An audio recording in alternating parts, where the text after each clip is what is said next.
Bonjour tout le monde, merci beaucoup d'être présent au webinaire aujourd'hui sur comment mesurer et diminuer le taux de ralenti des engins. Nous sommes pour l'instant une bonne trentaine de connectés, bientôt 40. Je demande à mon équipe le top départ pour démarrer, est-ce qu'on attend encore une minute? Le temps que tout le monde arrive, je vais en profiter pour présenter les participants de ce webinaire. Et donc, nous avons le plaisir aujourd'hui d'accueillir deux interlocuteurs très concernés par la notion du taux de ralenti, à savoir Rodolphe Colette, qui est directeur matériel adjoint du groupe NGE, et David Reynaud, responsable d'exploitation chez Suez, du site Vernéa. Une fois qu'on va avoir passé en revue qu'est-ce que le taux de ralenti et comment est-ce qu'on le mesure, Rodolphe et David auront le plaisir de nous partager les bonnes pratiques qu'ils utilisent aujourd'hui pour comprendre comment réduire de façon concrète le taux de ralenti. Et pour ma part, je suis Clément Bénard, je suis cofondateur et CEO de la start-up Hibou. On a maintenant dépassé les 40 participants, donc on va lancer la présentation. À savoir, pour tous les auditeurs, vous avez un chat dans l'application qui vous permet de poser vos questions et vos réponses. J'essaierai d'y répondre en live pendant la présentation et dans tous les cas, en fin de session, c'est-à-dire dans à peu près 35-40 minutes, nous aurons un temps dédié aux questions et réponses. Donc voilà les 4 étapes qu'on vous propose d'aborder aujourd'hui. On va commencer par comprendre qu'est-ce que c'est le ralenti. Donc la raison pour laquelle nous avons organisé ce webinaire, c'est l'ensemble des clients avec lesquels nous travaillons et nous parlons s'intéressent tous au taux de ralenti. Il y a plein de questions autour du taux de ralenti. Comment est-ce qu'on le définit? Qu'est-ce qu'il permet d'économiser si on le réduit? Est-ce que c'est vraiment important de réduire le taux de ralenti? La deuxième grande partie, on va rentrer dans le détail de comment le connaître, ce taux de ralenti. Comment est-ce qu'on va le mesurer? Et c'est là où on va voir qu'il y a un intérêt très fort de la data, de la donnée émise par les équipements pour avoir une bonne connaissance de son taux de ralenti. On verra aussi, quand on mesure le taux de ralenti, qu'il y a des limites, que tout n'est pas encore parfait et qu'il y a des progrès dans la vision, notamment en provenance des normes de l'AEMP et des constructeurs. En troisième partie, c'est là où Monsieur Colette et Monsieur Reynaud, donc Rodolphe et David, vont nous partager leurs bonnes pratiques sur leur retour d'expérience et surtout comment agir sur le taux de ralenti, et enfin des questions-réponses. Le premier point, qu'est-ce que c'est le taux de ralenti? De quoi parle-t-on? Combien ça coûte? Quel est l'impact qu'une évolution du taux de ralenti à la hausse ou à la baisse peut avoir comme effet? Donc la première chose, c'est une définition. Donc on a pris une définition de la FNTP, la Fédération nationale des travaux publics, qui définit le taux de ralenti par 3 éléments. Le ralenti machine, c'est le temps que passe une machine, 1, moteur tournant, 2, à bas régime, et 3, sans réaliser de manœuvre ou d'action. Je pense que on a le plaisir d'avoir une définition qui est pour le coup très claire, mais on se rendra compte qu'en fonction des catégories machines, cette définition peut prêter à interprétation. En termes de chiffres et de taux de ralenti, de quoi parle-t-on? Sur la partie droite en bleu, on partage des taux de ralenti moyens qui sont publiés par des grands noms du marché.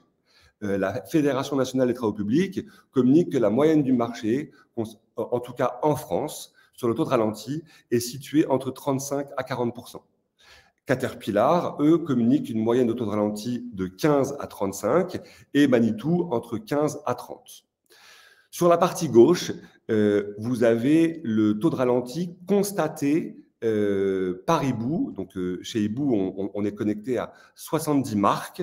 On a un petit peu plus de 30 000 actifs matériels connectés dans notre infrastructure. Et ce qu'on constate, c'est un taux de ralenti de 31% depuis janvier 2021. Ce qui est assez surprenant, c'est que cette valeur de 31% a été construite depuis janvier 2021 jusqu'à aujourd'hui, donc avril 2023. Et donc, on n'avait pas 30 000 machines connectées en janvier 2021. Pour autant, on a une stabilité très forte dans le taux de ralenti moyen que nous constatons. On va voir un petit peu plus tard dans la présentation qu'un taux de ralenti moyen n'est pas forcément parlant, puisqu'en fonction de la typologie des parcs matériels des sociétés, le taux de ralenti est variable. On sait par exemple qu'il y a des tombereaux qui peuvent avoir des taux de ralenti de par nature plus importants que d'autres actifs. Combattre le taux de ralenti, donc dit différemment, réduire le taux de ralenti, pourquoi ? À quoi ça sert? Quel impact cela peut avoir? Donc, on est parti de grandes bases. Donc, on considère, on prend des machines qui ont une durée de vie moyenne de 10 000 heures. Donc, si une machine a une durée de vie de 10 000 heures, le taux de ralenti moyen de 31% implique que sur 10 000 heures, il y a 3100 heures de la machine qui, en quelque sorte, je ne vais pas dire complètement part en fumée, mais est quand même non effectif. Donc, ce qui veut dire que si c'est un actif matériel qui, de base, coûte 200 000 euros, il y a 31% de ces 200 000 euros qui ne sont pas dédiés à de la productivité. Donc, ce qu'on comprend en interrogeant tout le marché, là où il y a la plus grande économie à réaliser par rapport au taux de ralenti, c'est le fait de sauver une partie du coût de la machine. Ces 3100 heures de ralenti, il n'y a pas que le coût de la machine que ça impacte. Sur les 3100 heures, c'est 3100 heures de carburant consommé. Sur ces 3100 heures, il y a toujours de la maintenance à réaliser sur la machine. Et donc, sur ces 3100 heures de carburant consommé, il y a du CO2 de émis. Et on peut même aller plus loin. Certains clients nous indiquent que quand il y a 3100 heures de ralenti, il y a certaines usures anormales qui ne sont pas forcément favorables pour la machine. Donc, on voit ici l'intérêt de baisser ce taux de ralenti. Si on regarde sur les coûts immédiats, donc sans parler de l'amortissement de la machine, ce qu'on voit de façon immédiate, c'est sur ces 3100 heures, il y a le coût du carburant. Donc, combien coûte une heure de ralenti? Une heure de ralenti, ici on prend l'exemple sur une machine Caterpillar 972M, ça représente 6,04 € de gasoil non routier. Ça peut représenter 11 € de maintenance et 18 € pour le salaire du collaborateur pour une machine qui tourne au ralenti. Donc, pour une chargeuse de ce type 972M, le coût moyen d'une heure de ralenti peut être de 35 €. Ensuite, on a essayé de voir ce même calcul pour une diversité de machines bien plus large. On tombe sur des coûts d'une heure de ralenti qui oscillent entre 29 et 63 € l'heure. Je rentre ici dans un exemple de ROI beaucoup plus concret. Donc, on prend ici comme hypothèse une machine qui tourne 1250 heures par an, donc, ce qui revient à 5 heures de fonctionnement par jour, et qui a un taux de ralenti de 30%. Quel est l'impact si le taux de ralenti de cet actif, donc de 30%, passe à 25%? Donc, en termes de minutes économisées, de minutes de ralenti économisées, ça représente 15 minutes. Donc, si on prend la moyenne des chiffres qu'on a vus juste avant et qu'on prend un coût d'une heure de taux de ralenti de 40 € l'heure, baisser de 15 minutes par jour le taux de ralenti représente un gain journalier de 10 € par machine, un gain mensuel de 210 € par machine. Ensuite, sur la partie bleue, on a extrapolé ces chiffres pour un parc machine qui serait composé de 100 unités. Et on arrive tout de suite sur ces chiffres de 15 minutes de baisse de ralenti par jour sur des machines qui tournent en moyenne 5 heures par jour, représente par an des économies de l'ordre de 250 000 euros. Donc, c'est pour ces raisons que l'ensemble des sociétés dans l'univers de la construction avec qui nous dialoguons sont toutes concernées par piloter et optimiser le taux de ralenti. Et donc, bien évidemment, le fait de réduire ce taux de ralenti, ça a également un impact sur le CO2. Ici, ça permet d'économiser 140 tonnes de CO2. Pour donner une illustration de ce que représente 140 tonnes de CO2, ça représente pour une personne 80 allers-retours Paris-New York en avion. Donc, quelle est la meilleure façon de pouvoir mesurer ce taux de ralenti? C'est là où la data, les données émises par les équipements interviennent de façon très forte. Aujourd'hui, la quasi-totalité, la grande partie des constructeurs d'équipements commercialisent des équipements qui sont connectés. Et donc, le but est d'avoir la capacité de venir récupérer toutes les données détenues et d'avoir la capacité de les agréger. Aujourd'hui, on voit très peu de parcs qui peuvent être monomarques. En tout cas, nous, dans nos clients, nous n'avons aucun client qui est monomarque. Le but est d'avoir la capacité de venir récupérer les données de l'ensemble des marques utilisées par un client, de centraliser, agréger et normer l'ensemble de ces données pour avoir la capacité d'avoir un taux de ralenti de sa flotte. Mais le taux de ralenti de sa flotte, ce n'est pas forcément une donnée qui est suffisamment précise. Encore une fois, grâce à la donnée, le but est d'avoir la capacité de pouvoir mesurer le taux de ralenti en fonction du prisme de votre choix ou en fonction de l'organisation de votre groupe. On a des clients qui nous indiquent que c'est très important pour eux d'avoir la capacité de mesurer le taux de ralenti par catégorie matérielle, dans le sens où des catégories matérielles vont avoir de par nature des taux de ralenti qui peuvent être très différents. Si je prends un chariot versus une pelle sur chenille, de par nature, leurs taux de ralenti sont différents. Le but est d'aussi avoir la capacité de comprendre ces taux de ralenti par chantier, pour comprendre quels sont les 3 chantiers ou les 10 chantiers qui ont le taux de ralenti les moins importants et quels sont les chantiers sur lesquels on a des taux de ralenti le plus importants.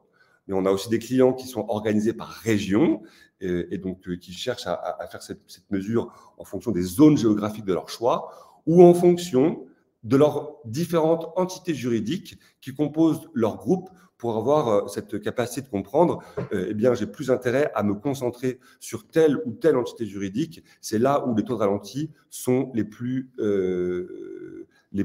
élevés. Et donc ici, je prends un exemple sur le chantier. Le but, c'est d'avoir la capacité de comprendre. Parmi les 12 chantiers de ma société, c'est le chantier numéro 8 qui a le taux de ralenti le plus élevé. Et le fait de pouvoir avoir cette information va me permettre de pouvoir me guider sur où est-ce que je dois agir en priorité pour venir réduire et agir sur le taux de ralenti. Un autre point qui nous a été extrêmement demandé et que les data nous permettent de faire aujourd'hui, c'est nos clients avaient parfois des difficultés à se positionner. C'est-à-dire, ils allaient dire, sur un taux de ralenti moyen d'une catégorie, donc je prends sur la partie droite de l'écran, ce sont des taux de ralenti moyens par catégorie qui sont publiés par la FNTP. Donc, par exemple, une pelle sur pneu, le taux de ralenti moyen est de 29%. Pour autant, nos clients avaient un besoin de pouvoir se comparer avec ce qui se passait véritablement sur le marché.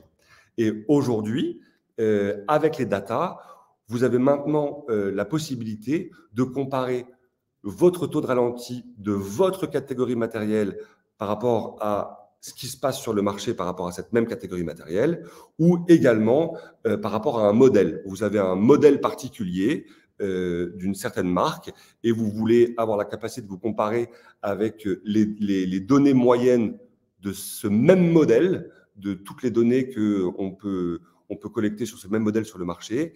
Et c'est maintenant possible. Ça apporte beaucoup de valeur à nos clients pour pouvoir se positionner. On avait des clients qui pensaient avoir un taux de ralenti très bas par rapport à ce qui se pratiquait, et en fait, ils se sont rendus compte que non, ou l'inverse, ils pensaient avoir un taux de ralenti trop haut, et en fait, ils ont pu constater que non, ils étaient plutôt très pertinents par rapport à ce qui se passait sur le marché. Pour autant, au travers de la donnée, il y a tout de même des limites. Tout n'est pas parfait. La plus grosse limite que nous pouvons constater, c'est que la définition même de ce qu'est le ralenti prête encore à interprétation. Je m'explique. Aujourd'hui, les constructeurs d'équipements se sont regroupés derrière une norme qui s'appelle la norme AEMP, qui définit que dans les données transmises ou partagées, il y a la donnée de ralenti. Pour autant, la définition de ce qu'est un temps de ralenti au travers de l'AEMP n'est pas détaillée catégorie matérielle par catégorie et laisse une possible interprétation de certains constructeurs. Par exemple, certains constructeurs vont considérer que le taux de ralenti s'active quand la machine est au neutre plus le frein à main est tiré. D'autres vont considérer qu'un taux de ralenti, la comptabilisation démarre à partir du moment où la machine est inférieure à un nombre de tours moteurs par minute. Pour autant, donc, ce qui veut dire qu'au final, on va avoir une donnée qui va être imparfaite. Pour autant, elle permet tout de même, et c'est la confirmation de nos clients, de pouvoir considérablement se rapprocher de la réalité en utilisant cette donnée pour pouvoir travailler et optimiser le taux de ralenti au global. Aujourd'hui, ce qu'on constate chez tous nos clients, c'est on ne peut améliorer que ce que l'on mesure. Dit différemment, on ne peut pas améliorer ce que l'on ne mesure pas. On peut avoir des clients qui vont tâcher de mettre en place des actions pour réduire le taux de ralenti, mais pour autant, s'ils ne peuvent pas constater la baisse du taux de ralenti effective suite à leurs actions, on se rend compte que c'est souvent des démarches qui vont être de durée temporaire et qui ne vont pas durer dans le temps. Donc, une fois qu'on a ce taux de ralenti, comment agir? Quels peuvent être les différents plans d'action? Et donc, on a la chance d'avoir David Reynaud et Rodolphe Colette qui vont nous partager les méthodes qu'ils ont utilisées. Et donc, encore une fois, pour rappel, ce qui est très intéressant, c'est qu'on a deux invités qui ont des prismes tout à fait différents. David Reynaud chez Suez qui va avoir une vision très opérationnelle site et Rodolphe qui, lui, va avoir une vision au niveau du groupe. David, je te passe la parole. Bonjour à tous, donc David Reynaud, comme vient de le dire Clément, je suis responsable d'exploitation du site de Vernia, du groupe Suez, qui est un site multifilière de valorisation et recyclage. Donc sur ce site-là, on a différentes activités, principalement de valorisation énergétique au sein d'une UVE, qu'on appelle également incinérateur, mais pas seulement, avec des ateliers annexes qui nécessitent l'emploi de 5 chargeuses à pneus. Le groupe Suez est comme un certain nombre de sites dans la business unit recyclage et valorisation. On est certifié ISO 14001 et ISO 50001, ce qui nous implique d'être dans une démarche d'amélioration continue concernant notre empreinte carbone pour l'environnement et également la consommation énergétique. L'avantage d'Ibou, ça a été d'avoir des données factuelles pour pouvoir travailler non seulement les gaz à effet de serre, mais pas seulement, on peut également travailler la consommation des carburants fossiles. Et par rapport à ce qui est demandé dans les normes ISO, de mesurer notamment les écarts et de mesurer l'efficacité de nos actions. On est complètement dans cette mouvance-là avec des données factuelles et on peut donc mesurer l'efficacité de nos actions. On a déployé Hibou à partir du mois de septembre 2022. Donc, on a pu bénéficier des datas précédentes depuis le début de l'année. On a mis en évidence un certain nombre de choses, déjà vis-à-vis de l'individu. On a une personne qui est partie à la retraite sur notre atelier qui est illustré sur le graphique de la slide au mois de juin. Donc, on voit déjà une différence au niveau du taux de ralenti. On avait quelque chose d'assez erratique qui s'est stabilisé à partir de juin jusqu'au déclenchement du plan d'action avec Hibou. À partir de septembre-octobre, on a vraiment déclenché une démarche d'amélioration continue avec le chauffeur en question. On lui a montré d'où on venait, ce qu'on avait été capable de faire en essayant de standardiser certaines bonnes pratiques, de ne pas démarrer la machine et la laisser à l'arrêt le temps d'aller chercher un café, qui n'étaient pas forcément des pratiques qui étaient louables vis-à-vis de l'environnement, qui n'étaient pas quelque chose qui était dans le... Ouais, c'était pas forcément dans la tête de nos opérateurs. À partir de là, une fois qu'on a dit qu'on allait mesurer les données, on a divulgué les données au fur et à mesure qu'on déployait nos actions. Et donc, chaque semaine, on édite des rapports sur le taux de ralenti. Et donc, il y a une saine émulsion, un challenge au sein des ateliers et entre les ateliers pour voir le taux de ralenti baisser et voir qui impacte le plus positivement le taux de ralenti global de la flotte. Donc ça, c'était sur un des ateliers en particulier où le résultat a été plus que satisfaisant et même au-delà de nos espérances. Sur le deuxième exemple, peut-être. Hop.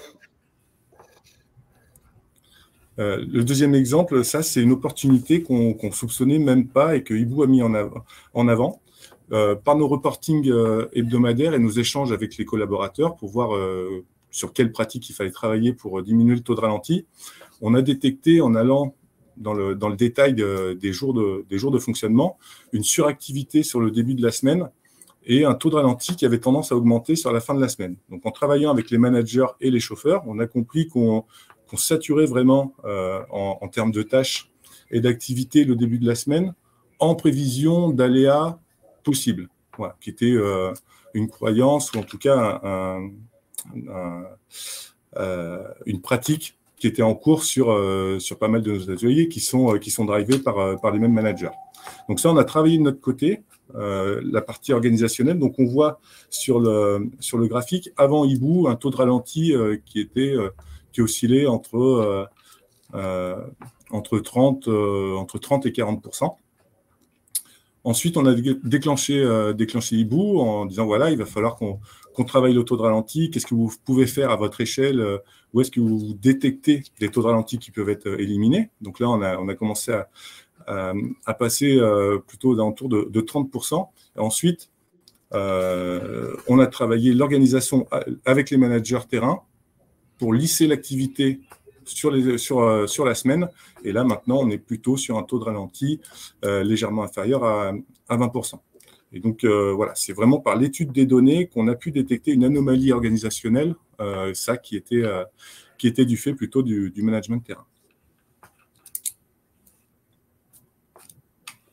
Merci beaucoup, David. S'il y a des questions pour David, n'hésitez surtout pas à lui adresser dans le chat. On continue et je passe la parole à Rodolphe du groupe NGE. Donc, bonjour à tous, Rodolphe Colette. Moi, je suis directeur matériel adjoint au sein du groupe NGE. Donc, en tant que gestionnaire de parc, les taux de ralenti ont 3 impacts vis-à-vis de l'entreprise. Le premier, c'est l'impact financier, parce que comme l'a dit Clément, vous investissez dans un matériel pour qu'il produise et non pas pour qu'il soit au ralenti à l'arrêt. Le deuxième, donc plus vous avez des taux de ralenti, moins votre machine de production produit et est valorisée dans sa production. Le deuxième, c'est au niveau des coûts d'entretien et de la fiabilité du matériel. Les coûts d'entretien, quand vous avez une machine qui a 40% de taux de ralenti, sur 10 000 heures, vous avez 4 000 heures où vous valorisez un entretien juste sur du ralenti machine et non pas sur un coût de production. Donc, le coût d'entretien est élevé pour l'utilisation de la machine. Deuxièmement, il y a des questions de fiabilité. En effet, vous avez tous les nouveaux systèmes de dépollution n'aiment pas trop en fait que les machines soient au ralenti puisqu'elles ont besoin d'avoir des températures moteurs assez élevées pour pouvoir être efficientes dans leur fiabilisation. Donc, le ralenti est à proscrire justement pour la fiabilité de ces nouvelles motorisations qui permettent d'avoir les derniers critères de dépollution. Et troisièmement, c'est un aspect écologique, c'est la réduction des consommations en non-production et notamment la baisse de nos émissions de CO2. Tous ces aspects, nous les avons en fait pu les mesurer grâce à l'outil Hibou qui nous permet de concaténer et d'agréger les données de télématique de 19 constructeurs, 19 marques différentes de matériel que nous avons en parc qui aujourd'hui représentent 610 matériels où nous mesurons les taux de ralenti. Alors, la diminution du taux de ralenti, c'est un levier qui nous permet aussi de diminuer nos émissions de CO2 et de réduire notre impact environnemental. Cet aspect s'intègre en fait dans le projet d'entreprise de diminuer drastiquement nos émissions de CO2 et c'est un levier qui nous permet d'arriver à nos objectifs. Donc, pour que ce soit, on va dire, appliqué sur le terrain, nous avons fédéré les équipes qui utilisent nos matériels autour de cet objectif.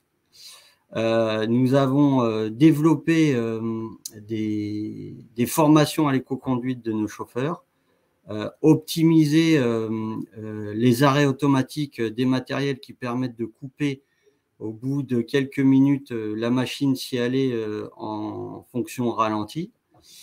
Et avec Hibou, qui nous permet de mesurer les taux de ralenti sur chaque matériel, nous sortons des tableaux de bord en fin de mois qui permettent de donner les taux de ralenti par région sur différents matériels qui ont été sélectionnés et ce qui nous permet également de challenger les équipes en région pour les motiver à baisser les taux de ralenti global de leur parc. Pour animer un peu tout ça, nous mettons en place aussi des petites récompenses en fin de mois ou sur le courant de l'année qui permet en fait de mettre en valeur quels sont les chauffeurs qui ont les taux de ralenti les plus bas, quels sont les chantiers qui ont les taux de ralenti les plus bas. Ça permet de fédérer autour d'un objectif commun et de motiver les équipes sur le terrain. Alors, les résultats. Donc, nous, on avait entrepris la démarche avec une année, on va dire, de référence, 2019, où on a mesuré en fait nos taux de ralenti. Et on a lancé nos challenges et nos suivis à partir de 2019 et on s'aperçoit que on a baissé, on va dire correctement, les taux de ralenti sur nos machines avec une baisse de 6% du ralenti en 3 ans. On est passé de 34% en moyenne à 28% aujourd'hui. C'est une moyenne globale sur un parc de 610 matériels. Donc, il y a des grosses disparités, comme a pu le présenter Clément, en fonction de la typologie du matériel et des chantiers sur lesquels ils sont utilisés. Donc, concrètement, fin 2022, le ralenti de 620 machines est passé depuis 2019 de 34 à 28%. C'est 45 000 heures de ralenti évitées par rapport à 2019. C'est 225 000 litres de carburant économisés et c'est 580 tonnes de CO2 sauvées en 2020, ce qui est non négligeable. Donc, nous continuons avec un objectif de baisse de 9% du ralenti en 2024. Donc, on s'est donné un challenge pour l'année prochaine. L'objectif étant d'avoir une moyenne à 25%. Et là, on va augmenter en fait le nombre de matériels où on va aller mesurer les taux de ralenti puisqu'on va passer à 900. Ce qui, dans notre objectif, va nous permettre, on l'espère, de réduire le taux de ralenti à 97 000 heures, d'économiser 97 000 heures de ralenti en moins en 2024, 490 000 litres de carburant économisés et surtout 1250 tonnes de CO2 sevées en 2024. Donc, je pense qu'à aujourd'hui, la réduction des émissions de CO2, l'impact environnemental, ça parle à tout le monde. Donc, on profite de cet aspect du réchauffement climatique pour fédérer les équipes et qu'on soit suivi sur le terrain par rapport à tout ce qu'on met en place. Merci beaucoup Rodolphe. Merci beaucoup David pour vos interventions à tous les deux. Je vois qu'il y a pas mal de questions qui sont notamment qui vous sont adressées directement, et donc je vais les lire. La première question qui s'adresse à toi Rodolphe. Vous visez 25% de taux de ralenti donc en 2024. Est-ce que ce plancher est-il infranchissable? Non, ce n'est pas infranchissable, puisqu'on voit que sur certaines typologies de chantier, certains matériels, on arrive à descendre aux alentours des 15%. Nous, on pense qu'on peut arriver aux alentours des 20%. On s'est mis un objectif de 25%, mais à terme, en moyenne, on pourra arriver à 20%. Et il ne faut rien relâcher, et il faut accompagner sur le terrain pour vendre et changer nos méthodes de travail. Ok, donc un objectif réaliste et qui devient de plus en plus exigeant année après année, mais de façon linéaire. C'est ça. Merci beaucoup. David, une question qui indique que vous parlez de sensibilisation des chauffeurs pour agir sur la métrique du ralenti. Comment votre discours est-il perçu auprès des chauffeurs? N'y ressentent-ils pas une sensation de flicage? Alors, le flicage, c'est une question qu'on a souvent sur notre site. C'est les premiers temps. C'est les temps que la confiance se réinstaure. En fait, quelles que soient les activités, le groupe Suez nous procure des outils pour aller vers le numérique, que ce soit le contrôle de ronde sur nos installations, via d'autres applications. Hibou s'inscrit dans cette démarche-là. Une fois que le retour est fait pour contrôler des écarts ou des bonnes pratiques, que les bonnes pratiques sont diffusées, et que les gens s'aperçoivent qu'on n'est pas là justement pour fliquer et pour sanctionner, mais plutôt pour divulguer des bonnes pratiques, les gens viennent d'eux-mêmes à être moteurs, viennent avec des suggestions, ils sont force de proposition en nous demandant des améliorations d'organisation pour voir s'il est possible de décaler certains chargements parce que ils auraient moins de temps d'attente et donc moins de taux de ralenti. Et sur notre site, qui est avant tout une unité de valorisation énergétique qui traite le plus gros flux de déchets, on peut avoir des conducteurs d'engins qui se sentent un peu à part de cette activité et un peu moins impliqués sur un certain nombre de plans d'action, notamment environnementaux. On va penser plutôt au rejet gazeux. Et là, ça nous permet de les intégrer et de dire que tout le monde peut apporter sa pierre à l'édifice sur nos plans d'action et sur nos feuilles de route environnementales.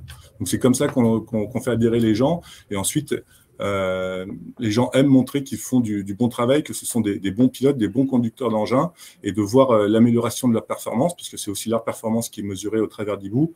Ils sont satisfaits de voir qu'en modifiant leurs habitudes, sans forcément aller dans de l'inconfort, ils peuvent augmenter la performance et donc leur professionnalisme. Très clair. Il y a une autre question pour toi, David, mais peut-être qu'elle s'adresse à vous deux, qui dit, selon votre expérience, qu'est-ce qui a été le plus efficace pour instaurer une culture d'éco-conduite? Tu as parlé d'éco-conduite, David. Rodolphe, tu as parlé de formation des chauffeurs.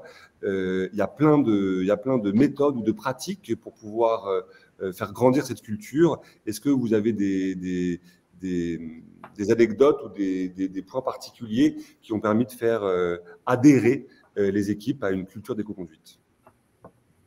C'est vrai que la crise, excuse-moi Rodolphe, je vais tout l'intervenir. C'est vrai que la crise énergétique, la guerre en Ukraine, tout ce climat qui est un petit peu en dehors de la sphère professionnelle, ça a joué en la faveur. Nous, ça s'est déclenché au bon moment. On avait bien sûr l'aspect économique. Quand on économise 1000 litres de GNR sur un mois, ça parle à tout le monde parce que ils ont la notion, c'est des conducteurs, ils font le plein, ils connaissent leur consommation du 15 litres heure ou des choses comme ça. Donc il y a l'impact, un impact économique. Et puis il y a surtout le challenge entre eux, entre les ateliers, Voilà, il y a aussi l'aspect ludique de la mesure de la performance. Ouais, effectivement, je rejoins David, c'est que il y a aussi l'impact environnemental et le réchauffement climatique qui maintenant parle à tout le monde. Donc, chaque chauffeur, chaque collaborateur met son pied à l'édifice. Effectivement, c'est tous les petits gestes au quotidien qui vont nous permettre de réduire nos émissions de CO2. Le ralenti en fait partie. On a des machines qui sont de plus en plus performantes avec des électroniques embarquées qui nous fournissent des différents modes de conduite. Donc, effectivement, il faut accompagner les chauffeurs, présenter, il faut développer l'idée et dans ce sens, c'est suivi sur le terrain, quoi. Très clair, très clair. On enchaîne avec une autre question qui semble vraiment très intéressante. Peut-être, Rodolphe, vas-tu pouvoir y répondre? Cette question dit, ces raisonnements sur les engins sont très intéressants. Cependant, est-ce que ce raisonnement-là sur le taux de ralenti peut-il s'appliquer à d'autres catégories matérielles et citer les camions, les voitures, les groupes électrogènes, etc. Est-ce que ces réflexions sont dédiées aux engins de production ou est-ce que c'est un peu plus large que ça?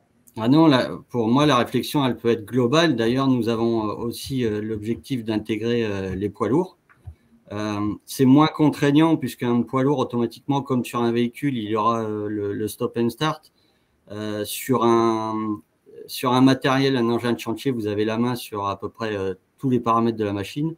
Donc, vous pouvez aussi également couper les arrêts automatiques ou autres. Mais effectivement, nous allons élargir au poids lourd et ça peut très bien être aussi appliqué sur des groupes électrogènes ou des moyens de production, puisqu'avec la télématique embarquée, vous récupérez toutes les données qui sont liées à la consommation, au taux de charge, à la production. Donc, dès lors que vous mesurez, vous pouvez agir. Très clair. David, même position pour toi ou de ton côté, c'est un challenge très dédié aux engins? Alors pour nous, c'est plutôt, moi, mon périmètre étant beaucoup plus restreint, c'est lié aux engins. Nous, toute la flotte de collecte, tous ces camions-là font pas partie du périmètre Suez. Donc, par contre, notre client, le Valtom, nous a demandé quelles étaient nos actions sur les gaz à effet de serre. Je pense que les autres acteurs qui interviennent sur notre site, avec les camions poubelles qui nous amènent les flux de déchets, ont sûrement le même genre de demande vis-à-vis du client. C'est une demande générale des syndicats de collecte des déchets. Parfait, merci. Pour le coup, j'ai une question pour moi, où on me demande, certains constructeurs proposent une décomposition des usages des matériels en plage horaire. Comment Hibou peut-il intégrer cette spécificité qui permet une meilleure visibilité et donc une meilleure analyse des ralentis? Alors, aujourd'hui, les données restituées par Hibou sont des données restituées à la journée. C'est-à-dire qu'à la fin de la journée, quand on récupère des données de Volvo, Hitachi, Caterpillar, Manitou, etc., on a la capacité de restituer à nos clients, ce jour, cette machine a fait X% de taux de ralenti. Pour autant, il y a certains sites web proposés par les constructeurs où il y a plus de finesse. C'est-à-dire qu'on a la capacité de comprendre le taux de ralenti. Il a été réalisé entre 8h30 et 8h45. Puis, il y a de nouveau une plage de ralenti entre 11h et 11h12, etc. Alors, c'est quelque chose que tout le monde nous demande et que nous avons très envie de faire. Des données qui ne sont pas forcément disponibles derrière les API mis à disposition par les constructeurs. Pour autant, cela évolue. Et on voit des premiers changements. Et donc, c'est effectivement dans la roadmap de Hibou. Donc, on va commencer par les machines qui sont connectées avec des télématiques de seconde monte, où là, on réussit beaucoup plus facilement à avoir l'information. Donc, les données de plage horaire seront dans un premier lieu le fruit des données en provenance des télématiques de seconde monte et dans un second temps, agrégées par les données des constructeurs quand celles-ci sont disponibles. Prochaine question. comment gérez-vous les ralentis liés au chauffage ou à la climatisation des engins pendant les temps d'attente? C'est un petit peu technique. David, Rodolphe, je ne sais pas si vous voulez prendre cette question. Alors, nous, on s'aperçoit en fonction des saisons que le taux de ralenti augmente ou diminue par rapport aux régions du fait d'utilisation de la climatisation ou du chauffage en hiver. Nous avons regardé pour des dispositifs annexes, type Webasto, qu'on peut retrouver soit dans les camping-cars ou autre chose. Pour l'instant, nous n'avons pas encore déployé. Néanmoins, les machines, quand vous éteignez une machine, la climatisation et le chauffage continuent de vrai à peu près pendant 10 à 15 minutes. Donc, logiquement, les temps d'attente réduits devraient pouvoir être, on va dire, couverts par la durée d'utilisation de chauffage moteur à l'arrêt. David, OK pour toi? Oui, j'aurai à peu près le même genre de conclusion, et c'est ce que je disais tout à l'heure, c'est qu'en lissant l'activité, on réduit les temps d'attente. Moins de temps d'attente, voilà, moins de consommation, on répartit mieux la charge. Et si vraiment on a des temps d'arrêt, à ce moment-là, la machine peut stationner à l'extérieur. Enfin, c'est toute une problématique et toute une organisation qui est revue en fait, puisque ce genre de données, ça a été les premières, comment dire, les premiers arguments des chauffeurs en disant oui, mais on aura de ce ralenti qui sera lié au chauffage, qui sera lié à la climatisation. Et donc, on trouve des solutions en discutant, en imaginant d'autres solutions. Il faut se réimaginer, en fait. Et les temps d'attente, en fait, existent de moins en moins. Et c'est bien les temps d'attente qui font les taux de ralenti. Donc, nous, on a travaillé vraiment la réorganisation, essayer de taper moins dans l'accélérateur pour mieux répartir la charge et être toujours en activité. Très clair. Une question qui est adressée à vous deux, et je pense que tout le monde a envie d'avoir cette réponse, qui dit « Bonjour Monsieur Reynaud, Monsieur Colette, avez-vous pu constater au sein de votre parc, depuis l'utilisation de Hibou, les économies en euros mentionnées sur les premiers slides liées à la maintenance ou liées à la baisse du taux de ralenti de vos matériels ?» Grosso modo, moi, ce que j'ai annoncé tout à l'heure, c'est qu'en moyenne, une baisse de 5% de taux de ralenti représentait un gain de 10 € par machine, sans forcément préciser tout. Est-ce que ce sont des chiffres que vous pouvez constater et valider sur l'impact de la baisse des taux de ralenti dans votre univers? Effectivement, le coût d'entretien, que ce soit sur des heures de production, le coût d'entretien, il va rester fixe, puisque en fait, vous avez une périodicité d'entretien, que la machine soit en production ou en heures de ralenti, ce sera la même. À 500 heures, vous allez toujours être obligé de faire une vidange. Donc, le coût d'entretien va, lui, rester fixe.